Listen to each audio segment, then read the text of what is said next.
Good afternoon, everyone. Welcome to the Public Works Finance Committee meeting for April 8th, 2019.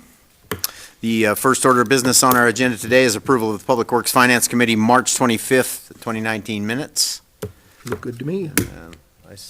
They look good to me as well, so we'll say those are approved. Consent agenda item there. Number 2 is the disbursement report for March 2019. Sarah Banks is going to tell us how we spent the money and how we got the money. All right, so looking at major expenditures for March 31st, 2019, they came in at $2,290,147. Our largest expenditure was payroll, $1,484,580. Other than that, there's not a whole lot to point out this month. We had some fairly insignificant purchases compared to the last, which I guess is good. We did have we purchased 2 vehicles, one for fire, which was a Chevy Silverado for $31,987.60, and then a new Ford F-350 for parks for $28,428.36. We did do our installment payment for our state insurance fund premium, and that was $12,686. Other than that, I think it was pretty minimal. So, Looked pretty regular to me. Yeah. Didn't spot anything weird. all right. Still seem to have like is good. $50 million total backup cash, so I think we're probably all right for another month. I have a little Alright. question. I'm not Sure. sure if, it just made me think of it when you reported on the vehicles. I don't know if you know the answer to this, Jen. Is there a specific lifespan that we keep new vehicles for? Yes and no. We'll estimate a replacement schedule, but if we have a vehicle that's doing really well and it can last another year, then we'll have it last another year. On the flip side, if we have one that just is a nightmare for repairs and maintenance, we'll look at cycling that out sooner. So yes, but with some flexibility so we can make the most of what we've got. What's the typical expectation? I believe it's 7 years is where it was originally set, and we're still working with that time frame. Yeah, about. Yeah, it just depends on the vehicle, and a lot of them, instead of getting rid of them, we'll try to move them to different departments, or if we have low-use vehicles, those vehicles will last way past 7 years. So we try to extend the fleet as long as we can and purchase as little as necessary. Thank you. All right, I guess entertain a motion to accept the disbursement report. Yep. Okay, we'll just have to pass Sign the names. signature card around. Okay. The next thing on the agenda is the second quarter financial report from January 1st, 2019 to March 31st, 2019. Sarah will run through that as well. Yep, so looking at our expenditures to date, we're looking at revenues at 28% and expenses about 27%. Through the board, it's pretty typical that to this point, it'll be anywhere between 30 to 50%. As you know, this is not construction season, so our major capital expenditures aren't happening right now. Everything else is pretty much on par with where we normally are. If you see the 100% in transfers, that's because we have at each budget season, depending on if it's fleet or IS, we'll have 100% transfers at one time at the beginning of the fiscal year. So that's where you're seeing the 100% marks. The rest of them, like I said, range between 30 to 60%. Looked pretty normal to me for the quarter. All right, Any other notes to add? that's it. Any questions, anybody?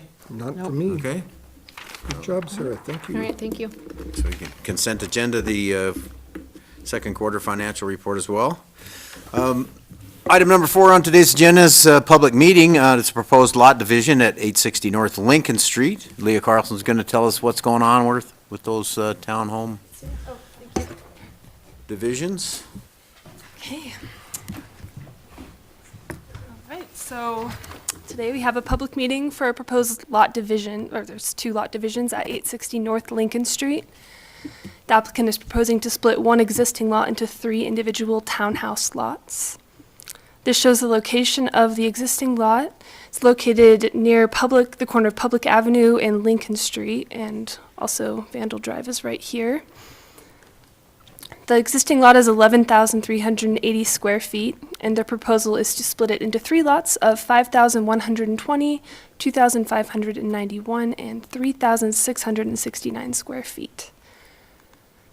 So this lot is located within the R3 zoning district. Within this zoning district, townhouse lots require a minimum lot area of 2,000 square feet and a minimum lot width of 20 square feet, or excuse me, 20 feet.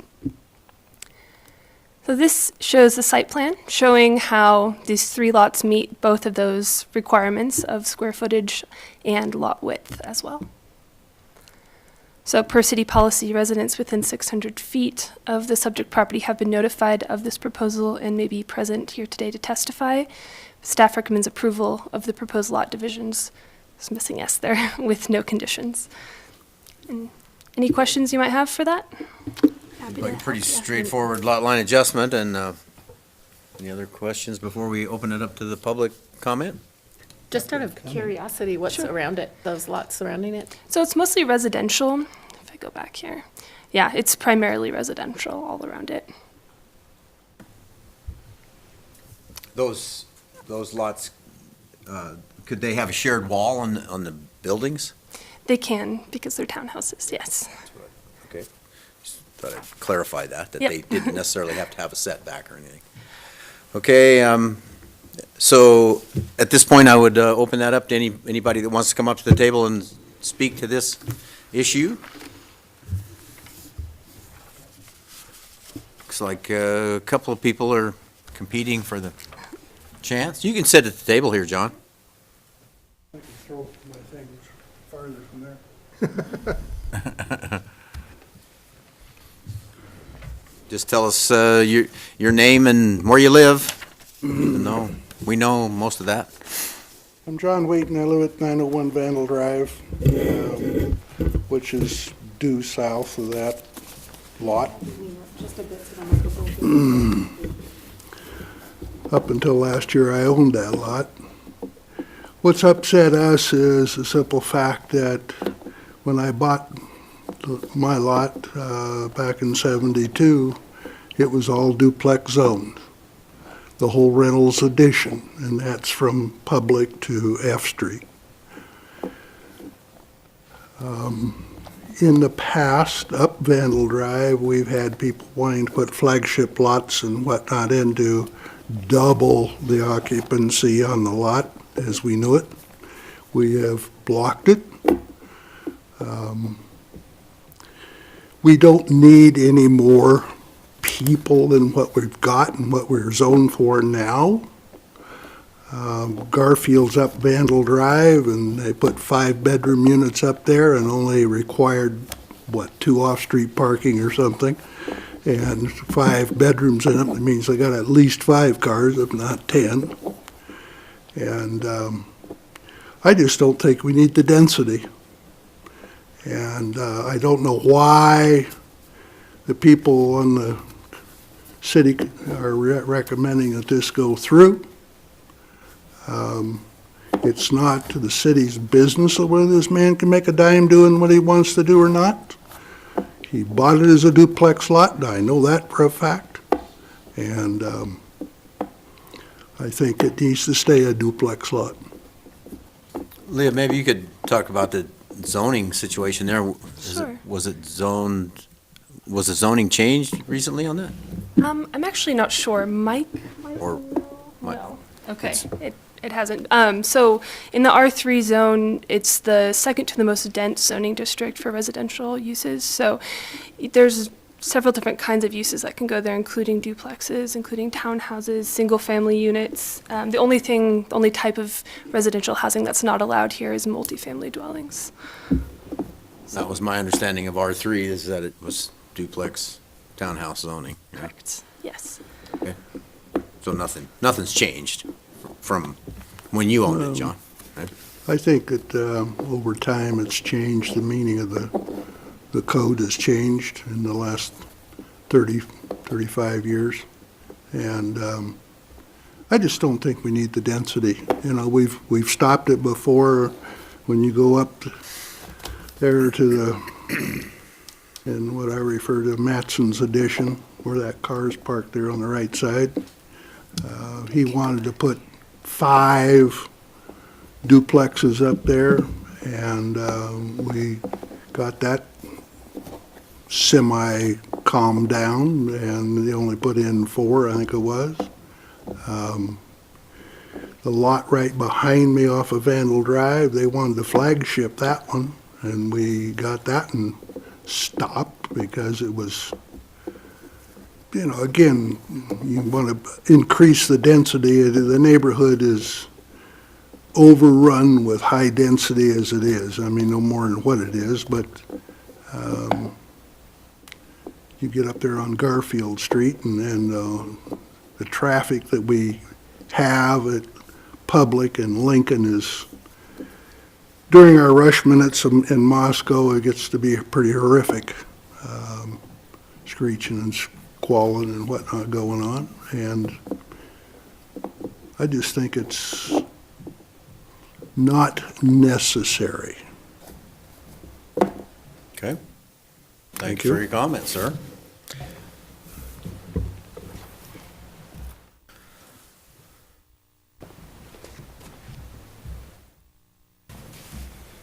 Good afternoon. Good afternoon.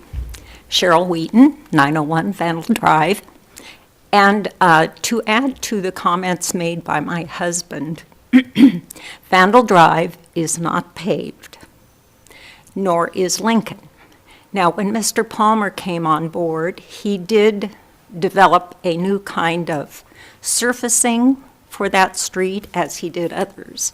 He was going to come back and continue to improve that surfacing, but that's never happened. So we have massive potholes, and the street is just not in good condition.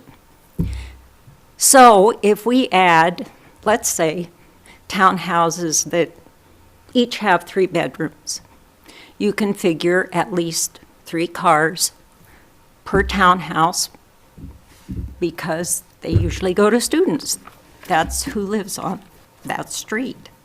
Then if you add visitors and multiply that by maybe 2 more per unit, you've got a lot more cars on streets that are not paved and are highly used.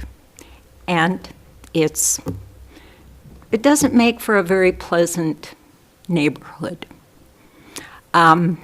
We have people who live off of Vandal up that road, and so that adds to the traffic. And again, it's a poor street to begin with more traffic on it, on that corner. Parking will be a problem, because if those units are shared wall units, where are those people going to park? Where are their visitors going to park on that unpaved street? So I think that should be a consideration as well. Just because it meets zoning doesn't necessarily mean it meets residential happiness. So. All right. If I may say 2 things. So there is a parking requirement for townhouses. There's 2 cars per townhouse that is required. So they will have to fit 6 parking spaces on that lot, on all 3 lots total. So just as the same as a single-family dwelling, they will have that parking requirement. Another thing is that when they develop this lot, they will be required by engineering to do street frontage improvements along where it touches Vandal Drive. So that's another consideration. So you're saying that portion would be paved?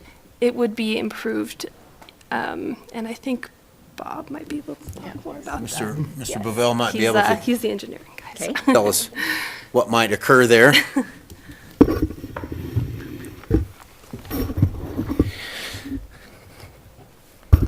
So when those lots are developed, the developer will be required to build the street frontage improvements for their half of their frontage. So along the entire frontage, they will be required to put in curb, sidewalk, and paving out to the center line of the street.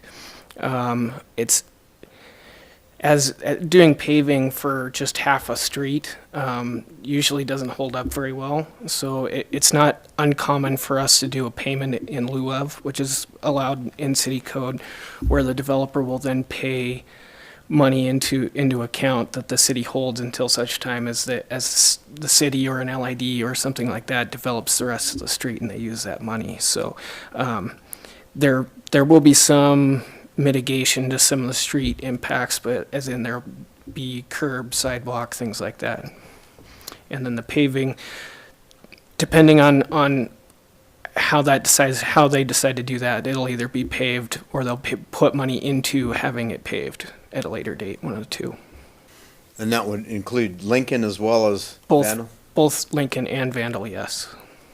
So they would be required to do that improvement to the halfway point of Lincoln, that borders that property? Yeah, Also? for their frontage, yes, on both Vandal and Lincoln.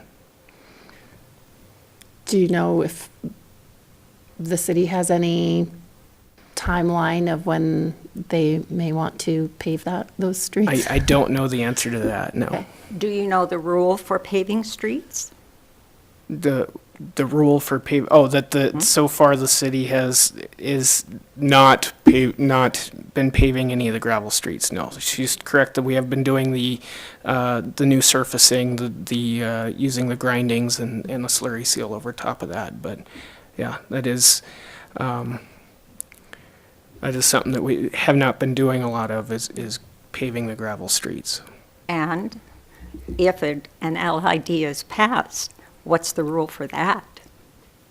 To pave a street? Do you know that? I'm not sure I do know what you're referring to. Well, if an LID is passed for streets, you have to have the okay of the property owners. Right, yes. Do you know what that is? I want to say it's 66%. Yeah. Well, that's been tried twice or 3 times in the 40 years that I've lived there. That's why. Yeah, the LID would be typically a resident participation program for that group there that would like to see the improvement. So that would be a group that would have to come together, and then the city And can it's assist never in- happened because it's very expensive. There's a lot of work that will have to be done on Lincoln in order to make it happen. The city is never quite sure how that's going to be, and so people go, okay, no go, because the city hasn't been able to tell, number one, how they're going to do it, number two, how much it's going to cost to do what they have to do. So the people that have been rounded up in the years past have just said, we're not going to do that. So we're back to the problem of the unpaved streets. So, Bob, we're in a situation where if they're going to pave it out to the center, that's obviously not a good thing, where you have an edge that gets run over and broken off and. That's correct. So- So there are other things that we've also done in the past where, especially if there's already an edge of pavement and the frontage may already be partially paved, where rather than only paving half along the center line, they do half of the frontage full width. We've done things like that as well in the past. But yeah, you're right. Doing just a half street paving That would be doesn't work dangerous. very well, and so more often than not, a payment in lieu of is done. thank you. Thank you for your comments. We have someone else interested in speaking to this issue. Hi, I'm Scott Becker with Hodge & Associates, 405 South Washington, and I represent the owner of the property who wants to divide that up. And he was just looking at, a little bit more density reduces the sprawl of the city, so we keep the properties more in town. And he's well aware of the improvements that he either has to make or pay a fee in lieu of. It just seems to make sense that townhouses right there, 3 lots, three residences would make sense for that property. So I didn't know if you had any other questions of us or not. Just one more of a comment than a question is that off to the east, there's a fairly significant parking problem up the hill where the residences were constructed with the garages too close to the sidewalk, and people park their trucks, cars in the driveway that then overhang the sidewalk, causing difficulties just because these are the 5-bedroom units that were being discussed. And by way of a plea, if these are developed, to design them with a driveway substantially deep enough to accommodate 2 more vehicles stacked in the driveway without overhanging sidewalks. Well, Leah could answer this, but they will be built to the current city standards with the setbacks and a garage with one stall outside. Yeah, because it's a real fiasco off to the east. Talking to the client, they were looking at the property and the western side of it where it narrows down, there's no place to put garage or, any other structures. So that's why if you look at the lot division, it looks a little wonky. They were looking at that area for additional parking. Not official parking, but possibly a gravelled parking or something to accommodate guests. Sorry, this is So not do you mean beyond the 6 spaces that would be required on That's the- what they were considering, yes. You go back to the yeah, let me- schematic that this shows is- it. It died. Sorry.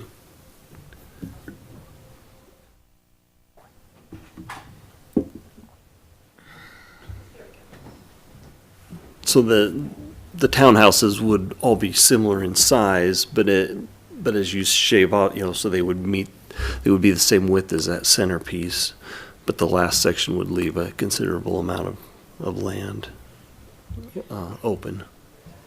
But now the sidewalk has to fit to the south of that red line, is that correct?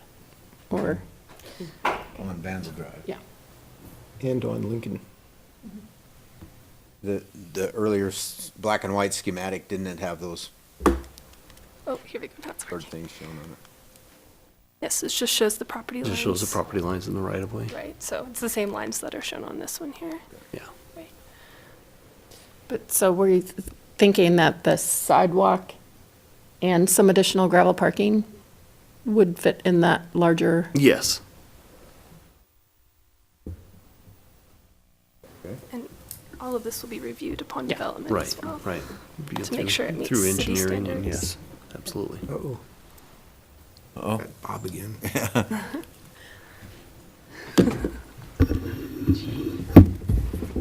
welcome back, Bob. Just wanted to make one quick clarification. The sidewalk will actually be on the outside of that red line. Yeah. Between the It red would follow line and the edge street? of Vandal Right. Drive as Yeah. opposed Right, to correct. being on the property line, right? Right, And yeah. the So right the south of the sidewalk, red line, the yeah. sidewalk will be built off Right. their site, yeah. And the, Mr., well, go ahead, Jen. I was just gonna say, the consideration today is based on the lot division per se, and not necessarily requirement of additional parking. Right. So you've got just that question before you today, and then as Leah mentioned, with the development, you would see that again at a later time. Right. Mr. Wheaton, did you have another additional comment? Well, I'm not sure that this committee is aware of this. Yes, you have to. be I'm on not record. sure this committee is aware of this fact. You have to sit at the microphone so we can get you on record, please. You're on TV, John, you gotta, Brittany, don't give her. The south red line there on the bottom is the property line. Now, if you'll see that gray line, it's a shadow line of a telephone pole on the corner. Okay, and then that white line that goes back, that is the existing curb line. Between that curb line and that red line belongs to the city of Moscow. it's right away.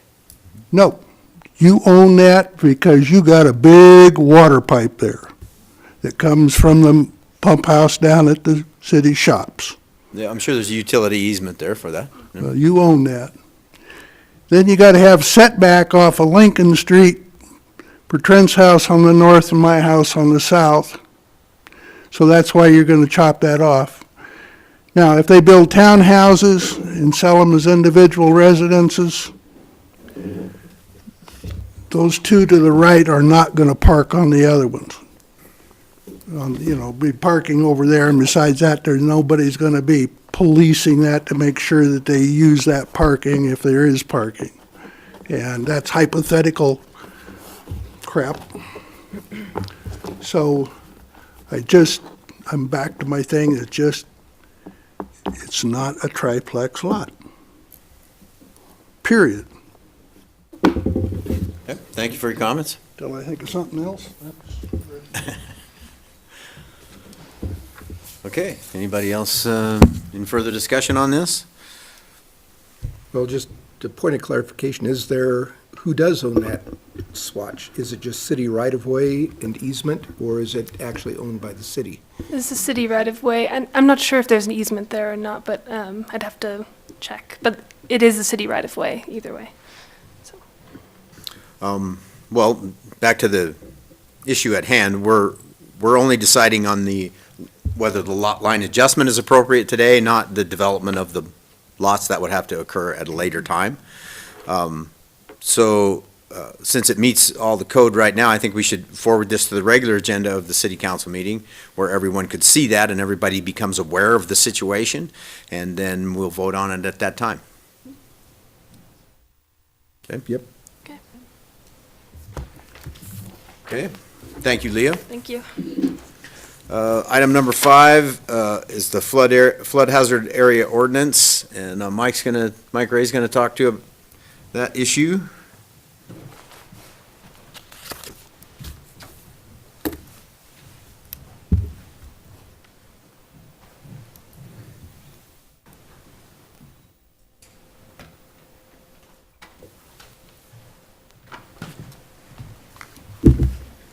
Afternoon.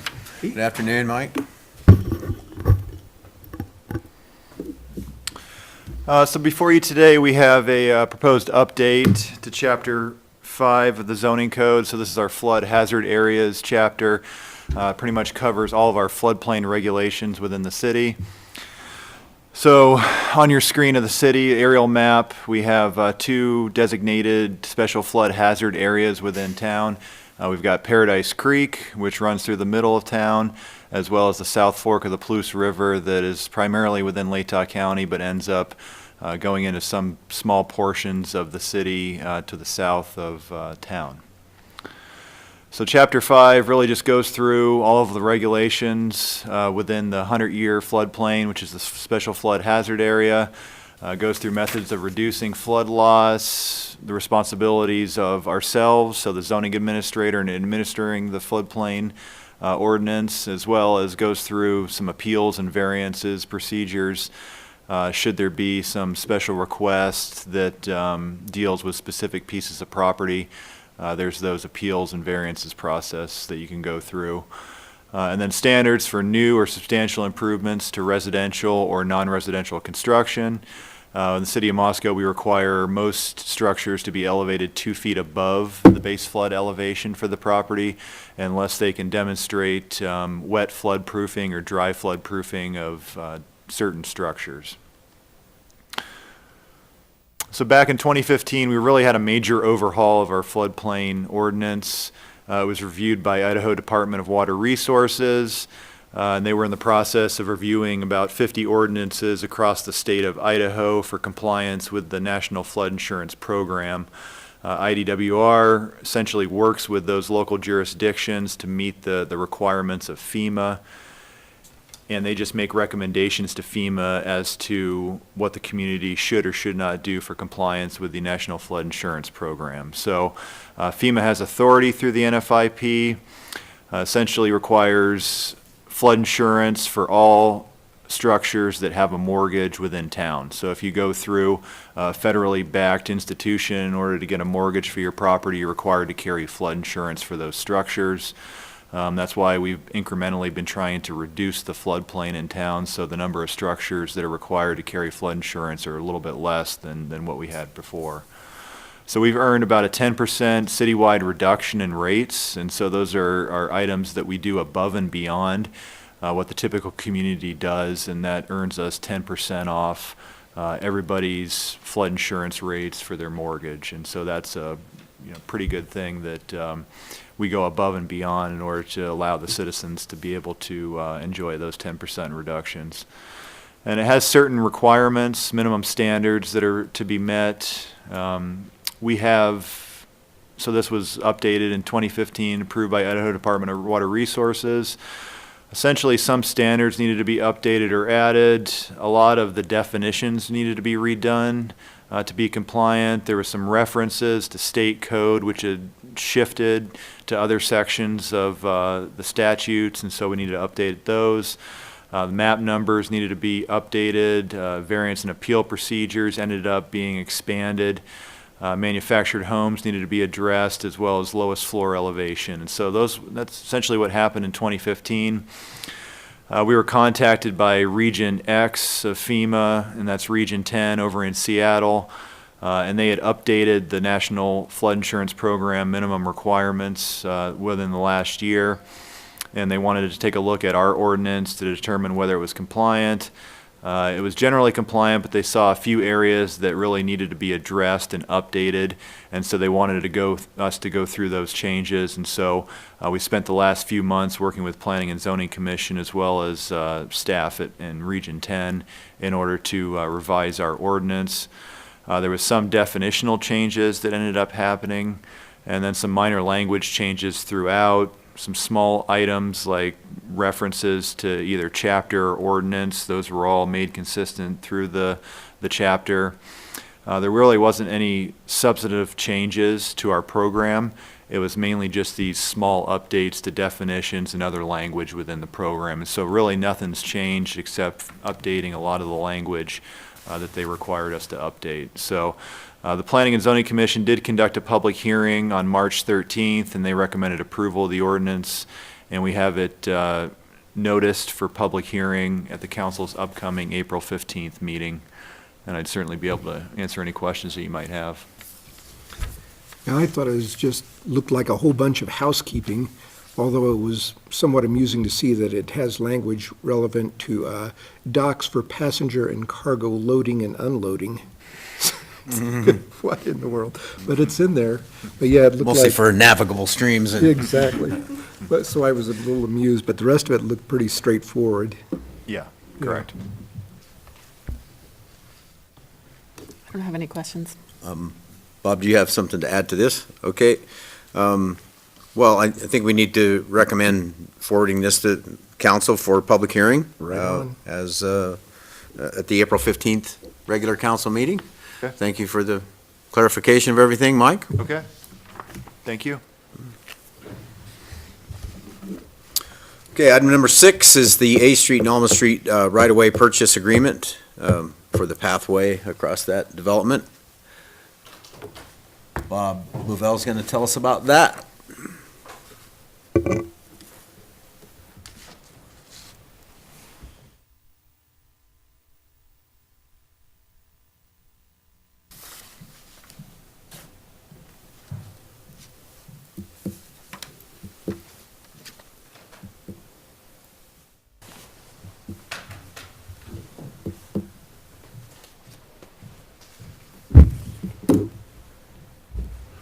Welcome back. Thank you. Good afternoon. Today I'm here to talk to you about a purchase agreement between the City of Moscow and Noel Bloom, who is the developer of the old Dumas seed site. For those who don't know what site that is, this is the vicinity. There's A Street, Alman, Asbury, and the site that we're talking about is this one right here. The City of Moscow has been looking at A Street, the A Street corridor, ways to make traffic flow better and ways to improve it and bring it up to standards as one of our major east-west corridors. One of the aspects of that has been wanting to put a left-hand turn lane at the intersection of A and Alman. The proposed alignment would look very similar to this. The current right-of-way in that stretch isn't quite wide enough to fit our standard typical road section that we would like to put for this kind of a left-hand turn bay. So when the site came up for development and a new owner bought it, it was a good opportunity for us to try to purchase some of that right away.